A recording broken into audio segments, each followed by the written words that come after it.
आज बेटा समझते हैं हम स्वपरागण के बारे में। पिछले वीडियो में हमने स्वपरागण को समझा हुआ था। आज हम समझेंगे स्वपरागण की युक्तियों के बारे में, स्वपरागण के लाभ और स्वपरागण की हानि। क्योंकि ये बहुत इंपॉर्टेंट टॉपिक है। आपने अब की बार का पेपर देखा होगा, 2026 का पेपर हुआ है अभी रिसेंटली वाला, उसमें आपने पाया होगा स्वपरागण के लाभ हानि या परपरागण के लाभ और हानि का वर्णन कीजिए, क्योंकि बहुत इंपॉर्टेंट है। आराम से समझिएगा। शुरू करते हैं। पहले हमने समझ लिया था स्वपरागण किसे कहते हैं। तो हमने जाना था कि स्वपरागण किसे कहते हैं, जब किसी पुष्प का परागकण उसी पुष्प के वर्तिकाग्र या फिर जब किसी पुष्प का परागकण उसी पादप के किसी एक पुष्प के परागकण से या परागकोश से किसी उसी पादप के किसी दूसरे पुष्प के वर्तिकाग्र पर जाता है। यानी कि पेड़ सेम होना चाहिए। पेड़ सेम है, उस पर दो फूल लगे हैं, एक फूल का परागकण दूसरे फूल के वर्तिकाग्र पर पहुंच जाता है, उसी को हम क्या बोलते हैं, स्वपरागण बोलते हैं। स्वपरागण दो तरीके का होता था, है ना। हमने पीछे क्या क्या समझा हुआ है वो थोड़ा सा कवर करेंगे। स्वपरागण कितने प्रकार का होता है, दो प्रकार का होता है। एक होता है सजातीय स्वपरागण, सजातीय स्वपरागण, और दूसरा हमने पढ़ा भाई मेरे क्या, दूसरा हमने पढ़ा विजातीय स्वपरागण। सजाती में क्या होता था, सजाती में फूल सेम होता था, यानी कि उसी पुष्प का परागकण उसी पुष्प के वर्तिकाग्र पर जाता है, सजातीय स्वपरागण। दूसरा है विजातीय स्वपरागण। विजातीय का मतलब किसी पादप पर पाए जाने वाले एक पुष्प का परागकण उसी पादप के किसी दूसरे पुष्प के वर्तिकाग्र पर जाता था, उसे हम क्या बोलते थे, उसे हम बोलते थे बेटा विजातीय स्वपरागण। आज हमें समझना है कि स्वपरागण कब हो सकता है। स्वपरागण की युक्तियां, कुछ नियम शर्तें होनी चाहिए, स्वपरागण तब ही संभव है। नंबर एक क्या होता है, तो नंबर एक में क्या लिखेंगे, सॉरी, द्विलैंगिकता। अब कहेंगे सर द्विलैंगिकता का मतलब क्या है, तो मैंने जब आपको समझाया था, कॉन्सेप्ट समझाया था स्वपरागण परपरागण, मैंने आपको तब ही बताया था कि स्वपरागण जब भी होगा वह द्विलिंगी पौधे में होगा। यानी कि पहली शर्त क्या होनी चाहिए कि स्वपरागण तब ही संभव है जब वो पौधा क्या हो, द्विलिंगी हो। पादप कैसा होना चाहिए, द्विलिंगी होना चाहिए, अर्थात उसमें नर भाग बोले तो पुंकेसर भी पाया जाना चाहिए और उसमें मादा भाग बोले तो स्त्री केसर भी पाया जाना चाहिए। तब ही उसमें क्या संभव है, तब ही उसमें क्या स्वपरागण हो सकता है। यानी कि स्वपरागण सदैव किसमें होगा, द्विलिंगी पौधे में होगा। यानी कि स्वपरागण के लिए पहली शर्त क्या होनी चाहिए, द्विलैंगिकता, अर्थात वपादप द्विलिंगी होना चाहिए। स्वपरागण तभी संभव है। लेकिन द्विलिंगी पादप में कंफ्यूजन होगा। यहां पे द्विलिंगी पादप में स्वपरागण परपरागण दोनों हो सकता है। द्विलिंगी पौधे में स्वपरागण परपरागण दोनों हो सकता है, लेकिन स्वपरागण जब भी होगा वो केवल और केवल द्विलिंगी पौधे में होगा। क्योंकि स्वपरागण का मतलब स्वयं को परागित करना, यानी अपने ही परागकण को अपने ही वर्तिकाग्र तक पहुंचा लेना स्वपरागण कहलाता है। तो पहली शर्त मैं आशा करता हूं समझ में आ गया। दूसरा क्या होना चाहिए, दूसरा होना चाहिए समकाल पक्वता। समकाल पक्वता, समकाल पक्वता का मतलब क्या है, सम माने समान, काल माने समय, पक्वता माने परिपक्व होना। यानी कि पुष्प का जो नर भाग होगा और पुष्प का जो मादा भाग होगा दोनों एक ही समय पे परिपक्व होने चाहिए।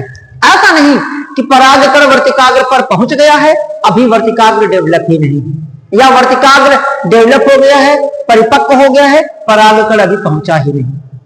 तो जब दोनों परिपक्व होंगे, अर्थात वर्तिकाग्र या यूं कह सकते हैं मादा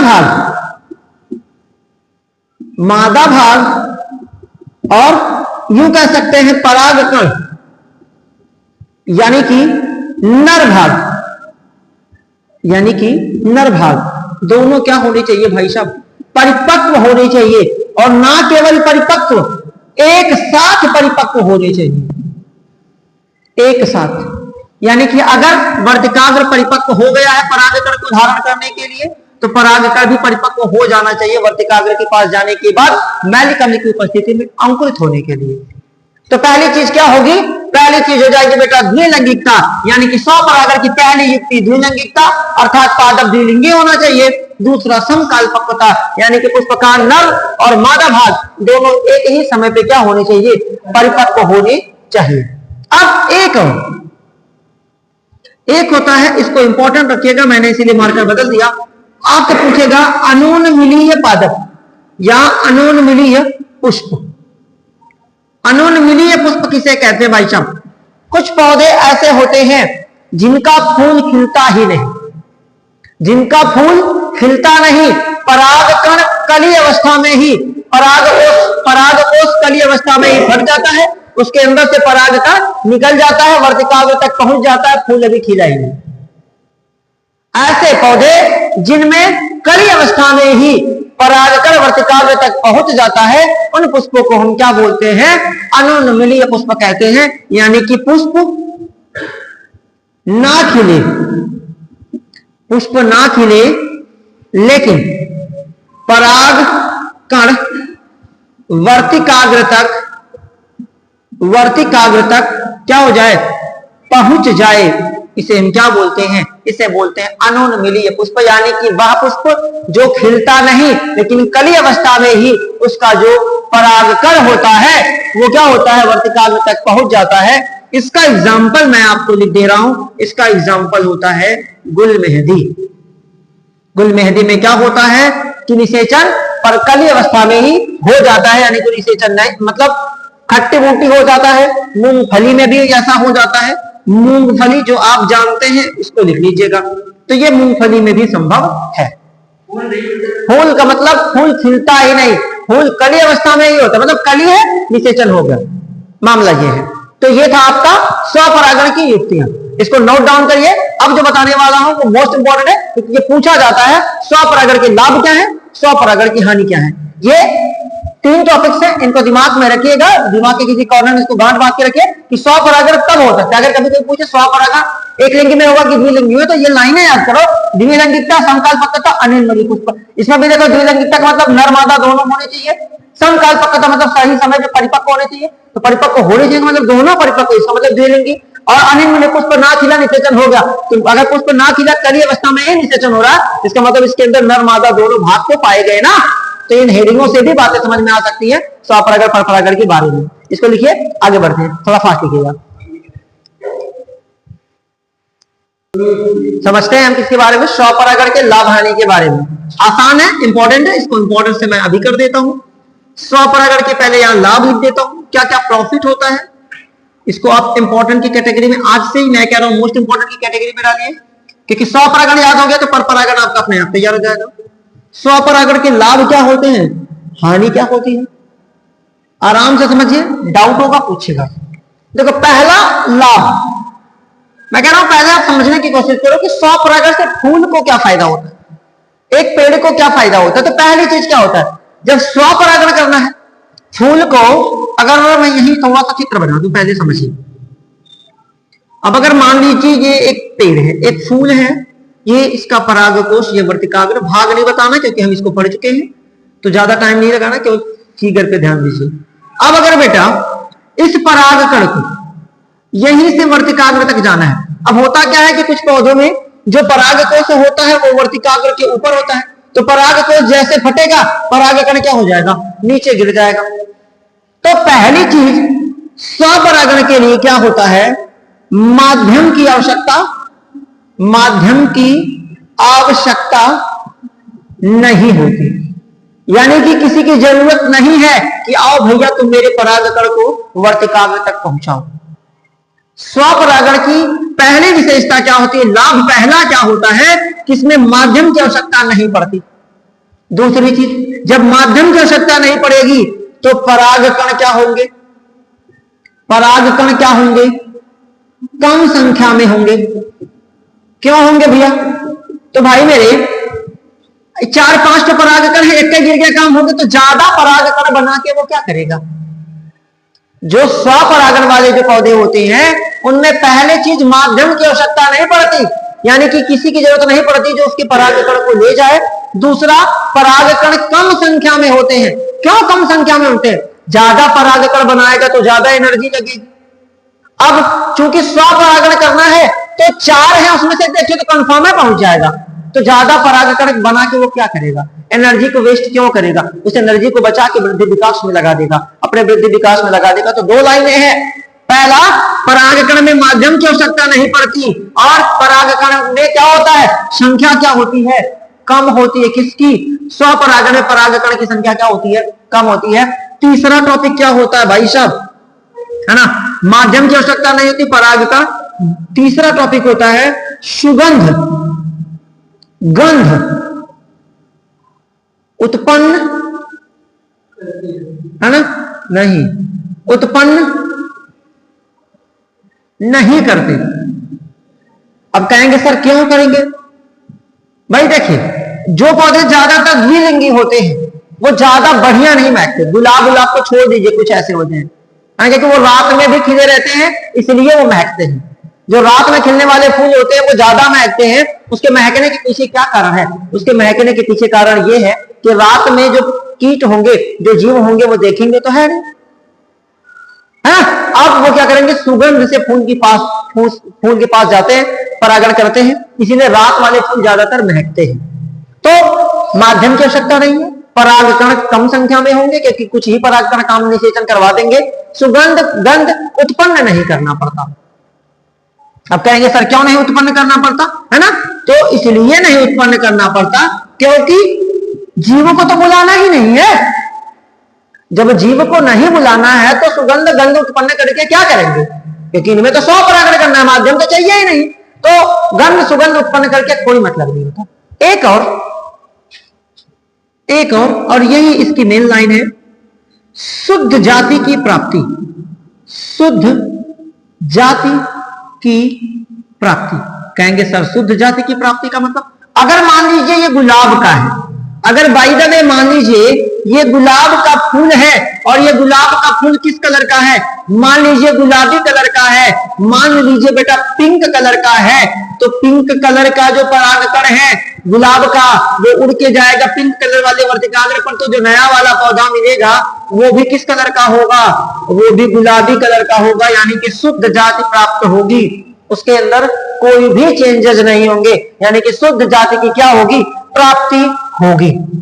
समझ में आ गई बात है, ये होगा इसका लाभ। लाभ नंबर 1 क्या होगा, माध्यम की आवश्यकता नहीं होती क्योंकि स्वपरागण में माध्यम चाहिए ही नहीं। परागकण की संख्या क्या होगी, कम होगी, और सुगंध गंध मकरंद उत्पन्न नहीं करना पड़ेगा, और सदैव किसकी प्राप्ति होगी, शुद्ध जाति की। ये तो रहा बेटा लाभ। अब हानि भी तो होती है, स्वपरागण अगर होगा तो हानि क्या होगी, हानि नंबर 1, हानि नंबर 1 संकर जाति की प्राप्ति नहीं होगी, संकर जाति की प्राप्ति नहीं होगी, है ना। अब आप कहेंगे सर संकर जाति क्या है, संकर जाति की प्राप्ति नहीं होगी। अब देखो संकर जाति का मतलब वह जाति जिसमें किसके, 2 जीव, जिसमें 2 जीव के लक्षण होते हैं उसे संकर कहते हैं।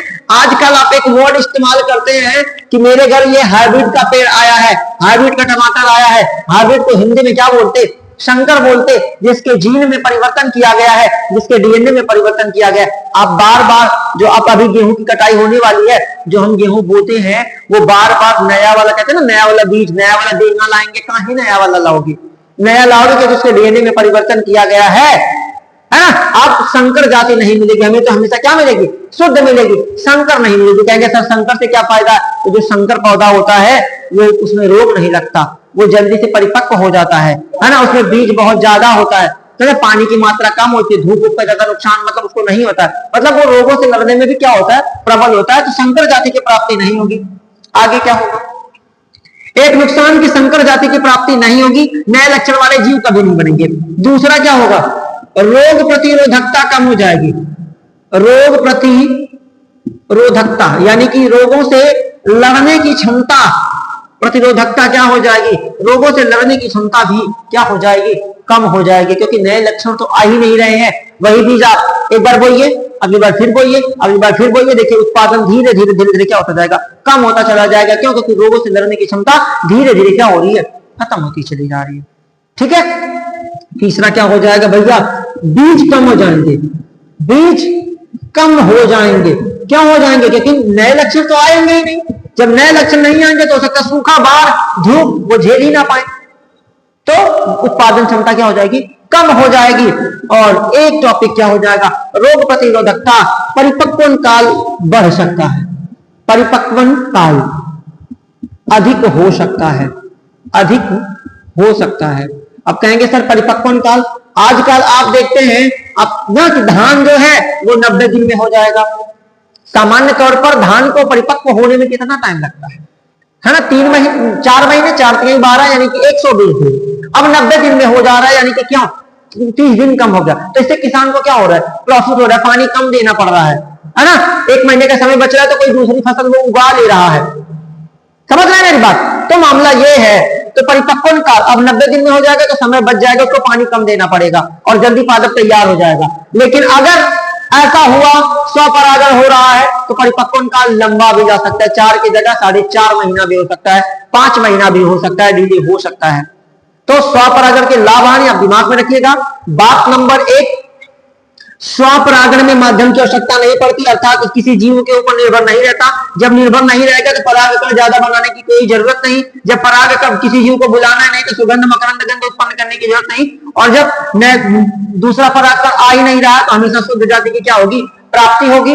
नुकसान क्या होगा? सदैव संकर जाति कभी प्राप्त नहीं होगी। जब संकर जाति प्राप्त नहीं होगी तो रोगों से लड़ने की क्षमता कम हो जाएगी, बीज कम हो जाएगा, उत्पादन कम हो जाएगा और परिपक्वन काल यानी इसके परिपक्व होने का समय भी क्या हो जाएगा? अधिक हो सकता है। तो ये था आपका स्वपरागण के लाभ और हानि, और हमने स्वपरागण की युक्तियां समझ लिया। कल हम समझेंगे परपरागण और परपरागण के लाभ हानि, उसकी क्या क्या युक्तियां हैं, और उसके आगे से टॉपिक आएगा जो स्वपरागण वाले पौधे होते हैं, जो फूल होते हैं वो कैसे होते हैं, परपरागण वाले होते हैं वो कैसे हैं। नोट डाउन करें। Best of luck.